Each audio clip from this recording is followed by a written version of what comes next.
Colin Blackwell with the hit for the ages on Yakov Trenin absolutely shaped this game and was crucial on our way to a 4-2 victory at home against the Minnesota Wild. What a beauty of a game. And this hit, man, open ice, absolute monster of a hit, puts Trenin, who, by the way, led the league in hits this year, big customer, 6'2". The 5'8" Blackwell lines him up. Trenin's got his head down, and he just blows him up in the neutral zone, sending him flying. He would stay down on the ice. It was a perfect hit. So much so that even with the injury to Trenin, who would not come back for the game, maybe has a concussion. Hopefully he's all right. But he uh, even with all of that, usually you would get a 5-minute major called, and they would review the play on an injury if they thought it was borderline. The refs didn't even bother to review it, and it was a turning point in the game. All right, it was 1-1. We would go on. It was late in the first, and we would go on and start scoring early in the second period, and absolutely helped the Stars with the momentum. Blackwell paid the price. He looked like he was hurting after that hit for quite a while, but I wonder if he felt like it was worth it in the end. So Trenin is a big loss for the Minnesota Wild if he's out. He was out in that game. It threw off their lines, right? You had to reshuffle your lower lines. And if he's out, he had 13 hits on us the other night. The last game of the regular season, he had double-digit hits as well. And so that is, if he's out of the lineup, that's a lot of punishment that the Stars are not receiving. So we'll see what happens there. The um, the Wild are also out Zuccarello, who it looks like it was probably from the hit that Tyler Myers had on him, the elbow, kind of a dirty play. But it looks like he's out too with an upper body injury. He got hit in the head, so they might have a couple concussions on their end, which, when you're looking at the Dallas Stars being out a few players, it kind of evens the playing field a little bit for the Stars. We'll see how that plays out. Then we had other drama and physicality that to speak of. One being the play that was the Nick Foligno play on Thomas Harley, and then Wyatt Johnston's family jewels. So we'll talk about that. So on the play, Harley got called for interference. The Wild were on the rush, right? And Foligno didn't like it. He slammed his head. I don't know if he did it on purpose, but he sure might have, into the stanchion, the board stanchion, and then gets him in a headlock and drills his head into the ice. All right. Wyatt didn't like it. He came over to have a few words with Foligno, and Foligno hits him with an uppercut right to the undercarriage, if you know what I'm talking about. And there was only a double minor on the play for roughing for Foligno, which I thought was letting him off light because, if you're in the UFC, you can't hit somebody below the belt. And I wonder, and I'll ask you guys, let me know in the comments, do you think that it will be a suspension? Maybe a 1-game suspension is what I would think would be appropriate um, on Foligno for that one. So Foligno, I'll tell you, I don't like that play, but you would love to have Foligno, either of the Foligno brothers, in a Dallas Stars uniform. Those are nasty competitors over there.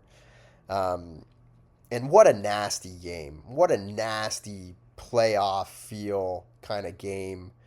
Old school vibes. All we needed was a fight. We didn't get one of those, but man, was it a great game.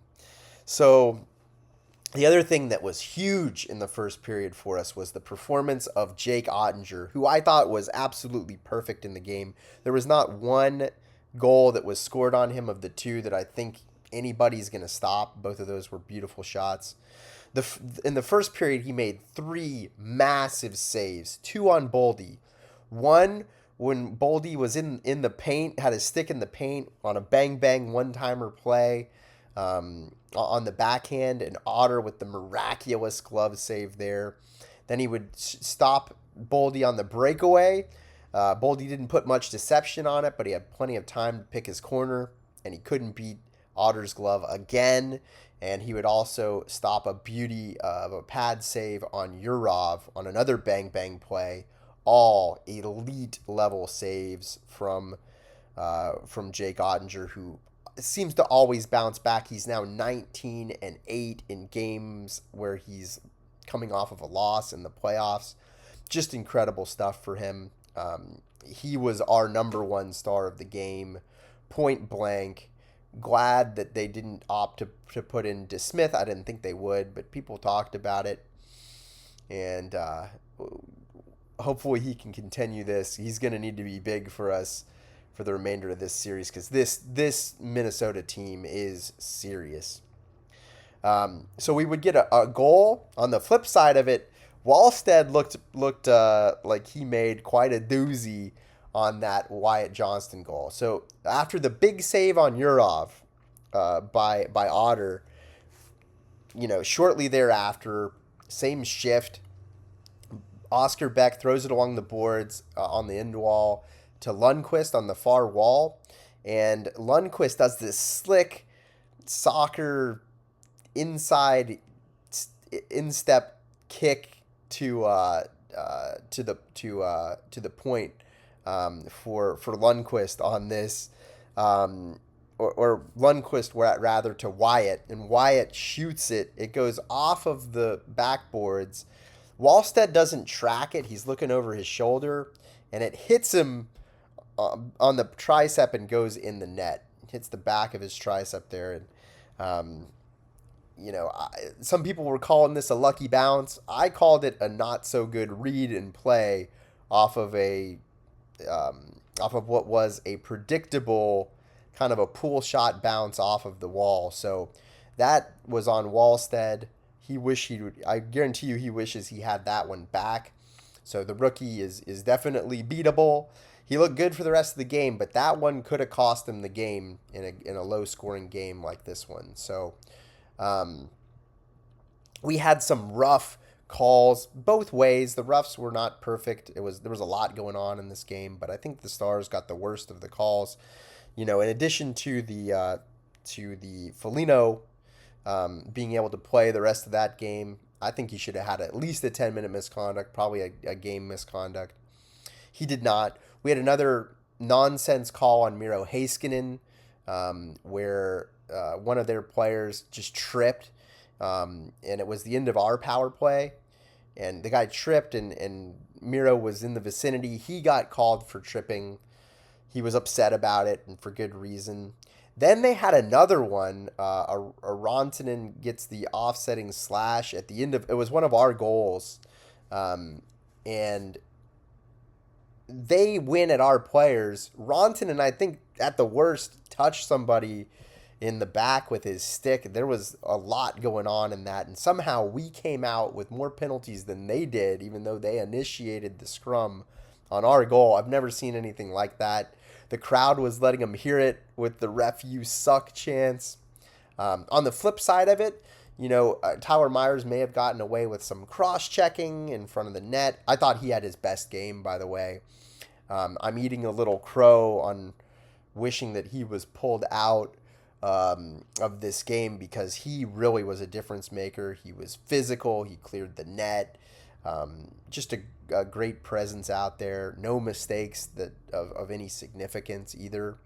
But people, Wild fans were saying that he was doing a lot of cross-checking. I saw a little bit of that. My thought on it is, on the cross-checking, I didn't see anything that was so egregious. That's just kind of net front battle type of stuff in the playoffs.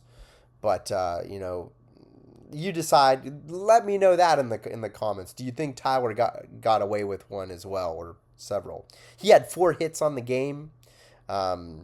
I thought R2 Huru was great. I was excited when he came in for Ernie. Ernie came out, and Huru came in after we had not so good penalty killing for 2 games in a row against the Minnesota Wild. We had perfect penalty killing this game. We killed 4 of 4, and Huru he wasn't as good on the faceoff dot, but he was doing all the little things, breaking up plays. He got hit twice on his first shift. Welcome to the NHL playoffs, R2, said the Minnesota Wild, but he was game and had himself a very solid game. I didn't see a lot of mistakes being made, if any, out there by him. And man, I hope he stays. And I think you're going to see him join the Finnish Mafia in a permanent position with these Dallas Stars. He might be earning himself that spot effective immediately, especially if he keeps playing like this. It's going to be hard to pull him out of the lineup. So, Duchene would have a goal. It's great to see Duchene get on the board, right? This is the one where we had the scrum where we got the extra minor by Rantanen. So in the dying seconds of what was an otherwise inept power play by the Stars, Rantanen skates the puck off the wall, puts it forehand to backhand with some stick work, makes the backhander pass on the tape to Duchene. So all this was stick work was around the Wild player, and then Duchene snuck in all alone, and one timer 5-hole beats Wallstead there. So Duchene would have 1 goal, 1 assist on the night. We would have a third period goal from Robertson. Face-off win in the O-zone. Dutchie passes to Lundqvist at the point. Wrister from Lundqvist that was deflected down and past Wallstead by Robo. Spurgeon couldn't tie up or move the big Robertson. Spurgeon's a littler defenseman, and that's why it really helps to have some big bodies in the playoffs. They didn't have enough to move the big boy from in front of the net, and Robertson, 2 goals, 2 games from him, great stuff. Lundqvist would have 2 assists on the night. He played great, and I worry about him with his size and his style of play in the playoffs. He's struggled in the past. He's been great. He's earning every penny and then some of the $1.75 million contract that we've got him on. So we'll have to look out for more good stuff from Nils. Shots were 32-31 on the game, favoring the Stars. We got out hit 35-27, but we definitely had the more impactful hit of the game. It's not all about quantity, it is quality as well. Face-offs were 45%, so a little room for improvement there, but not horrible. And we would go 2 for 5 on our power play, so our special teams did what they needed to do. I'm sure Gulletson said all the right things. He made the adjustments in between games here, and the Stars came out with a great, feel-good victory against the Minnesota Wild. For their part, I thought Faber looked amazing, right? He had 2 goals on the game. One of them, at first I thought it was a goal that should have been non-existent because there was a holding of the stick, an egregious one by Eriksson Ek on Heiskanen. All right, but when I looked at the replay, Heiskanen was doing a lot of shady stuff with his stick on the play. One of them was, when Eriksson Ek grabbed his stick, it was because he had Miro was hooking him. He had his stick in the hands of Eriksson Ek in front of the net. All right, and so they both kind of were doing something illegal. If Miro Heiskanen had tried to lift his stick instead of getting into the hands, this wouldn't have happened. But instead, Eriksson Ek got away with holding the stick on Miro after he put it into his hands, and he held it for a good 4 or 5 seconds, got away with it. I'll tell you what, that's playoff hockey. If you're breaking the rules on your end and they're breaking the rules on their end, in response to your infraction. You can't really complain that much about it, but that would be the first goal by Faber, who capitalized off of Heiskanen being tied up in front of the net by Eriksson Ek there and just used the screen, picked a corner, beautiful shot. And then he would also get another one late in the game as well. That one was the one that gave us a little bit of fear that they might come back, right? It was a broken play in the D zone. And then Faber with a nice shot from the throat of the ice that beats Otter through a screen on a perfect shot. Just excellent work by him. We would have a couple dueling too many men on the ice penalties. One from the Stars that kind of killed their comeback effort, or actually it gave us the worries, right? And then Minnesota would get their own too many men on the ice with 1:30 left, killing any chances that they would come back. Quinn Hughes was upset, hitting his stick against the wall, and that would pretty much do it in what was just a classic playoff game. We now go to Minnesota, and we go into what's going to be a raucous barn out there. And I can't wait. I'm sure you can't wait either. This is The Foil. We will talk to you soon.